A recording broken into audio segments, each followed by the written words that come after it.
Hey guys, how you doing? This is Mark Caro here, and welcome to the bonus episode of On Music. And basically, wanted to kind of go off topic here and talk about the old act, and a lot of a lot of stuff being said about the old band and Abattoir. And I wanted to kind of address it because I think it's important that we just get the truth out there, and a lot of folks. Have trouble, I could call it revisionist history or something, but basically where the band is right now is the band's kind of dormant because the name of the act Abattoir is under the ownership of one of the other members, one of the founding members, and I think it's important for us to first of all understand that music is a business, and we have to separate the business from personal. I know that's a problem for a lot of people. A lot of people that I know, they have a problem with that. But in all fairness, let's keep it on the business level in this conversation. So although the band, the name is under the ownership of somebody else who does not want the name being used right now. That's not a big problem because the music itself can still be played.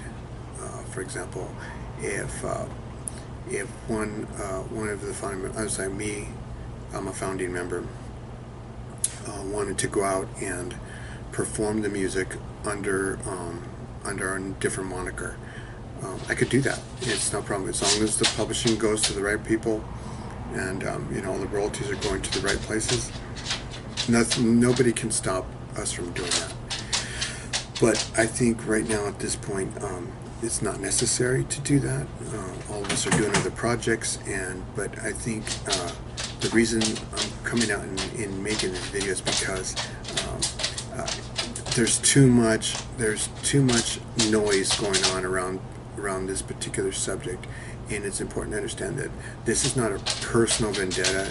This is something that's just business, and at some point it might correct itself down the line. But we have a lot of great fans around the world, a lot of friends around the world that keep asking about the band, and it's not impossible. It's not out of the realm of possibility that the band will perform again under the moniker Abattoir altogether, a reunion or some point. But at this point, again,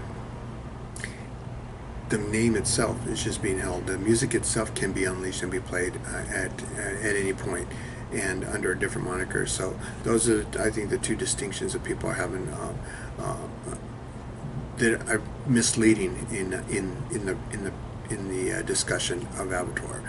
So going back to the beginnings, the band was first started back in high school, around the era of the first Van Halen album, and Mel Sanchez and myself and a guy named Art Felix.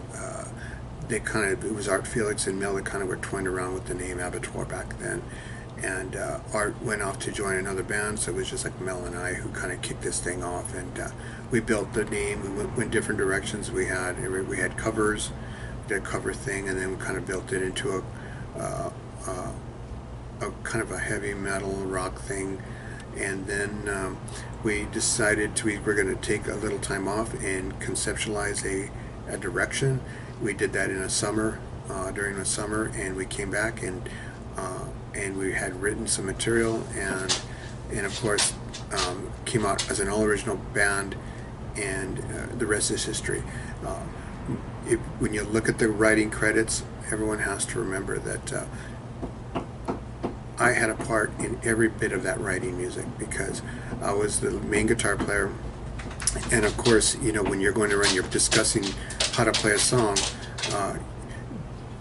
It's always changing. You always have someone say, "Well, why don't we use this instead of that? Why don't we do this instead?" And there was a lot of that going on.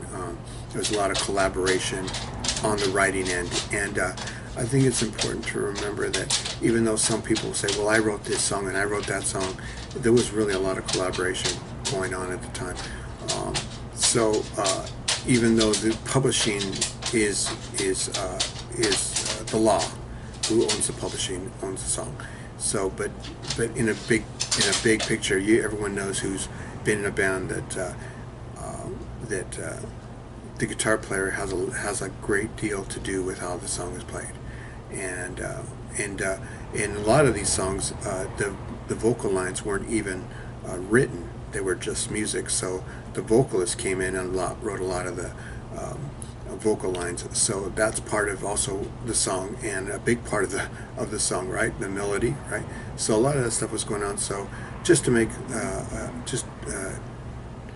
a long story short, it was a lot of people who contributed to the direction of the music and the sound and a lot of that. So I just wanted to be fair to everyone who was a former member, that they possibly had a great deal to do with how the songs ended up sounding. So I wanted to give them credit, even though maybe they may not have been credited on the publishing. Also, on the first record, I know some of you probably have noticed that that the folks that recorded the songs, their pictures weren't included on the first album, which was a management decision, but it was also a big mistake, and a lot of us are unfortunately, it was regrettable, and that obviously Juan Garcia played on the first record. It was his guitars on Vicious Attack. It was very important to bring that out. And also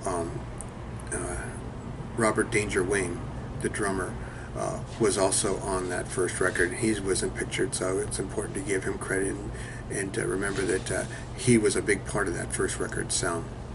He went on to do other things, but just it's really important that that decision not to picture those guys.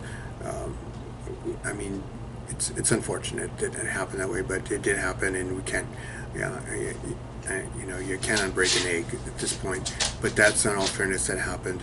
And anyway, going forward to where we are right now, again, I think it's important for us to keep it all in the business and let the personal be personal and the business be personal. Business be business, personal be personal. If anyone has a problem on a personal end, they should keep it and take it directly to the person, directly to them at that point, and not include the business part of it in there. In other words, what I'm saying is, it's important to the Abattoir brand, everybody who helped build that name, everybody who helped build that whole machine of the Abattoir machine, to be fair to them and don't include drama and personal vendettas and anger into what is basically a pretty nice little business, a brand, Abattoir, and we had a lot of people, so many great friends, help us build that, and they continue to support us. And I just want to implore people who are out there talking about the band to keep business business and personal, and if you're going to talk about it on your Facebook, just remember that business always wins. If you didn't draw the draft up the contract correctly, then shame on you. You should have. I know people out there. Just recently, somebody went into a business deal and they didn't like how it turned out, so they called a boycott on these other people. And that's weak. You don't do that. You keep your business, and you keep it. You keep it business. You keep it in the family, and you deal with it on a business level. You don't go crying and stomping your feet and asking people to boycott stuff. But anyway, that's just my opinion on that, and I just wanted to get back to again explaining the Abattoir is not defunct right now. It's right now in the midst of a business hold up, but it's all business. It's nothing personal, and I thank and am so grateful for all the partners of Abattoir. Every person who came into the band, every person that left the band, every person who helped build the band, even our managers, our manager actually, Rico Yellow, all our road crew, all the great guys, Paul Mejia, Dirk, Opie, all those great folks, Trevor, all those folks that were there from the beginning helped us build. So everyone helped build it, and I just want to thank all of those folks. And like I said, the band's gonna, you know, continue to you know, protect its brand, and if it ever comes out and we ever play again, that would be great. If it doesn't happen, at least we'll know that you know, we did something that was pretty fun, and some people still enjoy, and we're going to protect that brand as much as we can. So anyway, that's it. Thank you guys so much. If you have any questions, please email me at thesharksound@gmail.com, and I hope you enjoy this vlog, and we're going to have a lot of cool vlogs about the music business, playing guitar, and have some interviews with some really cool cats in the industry. All right, take care. See you in the next one.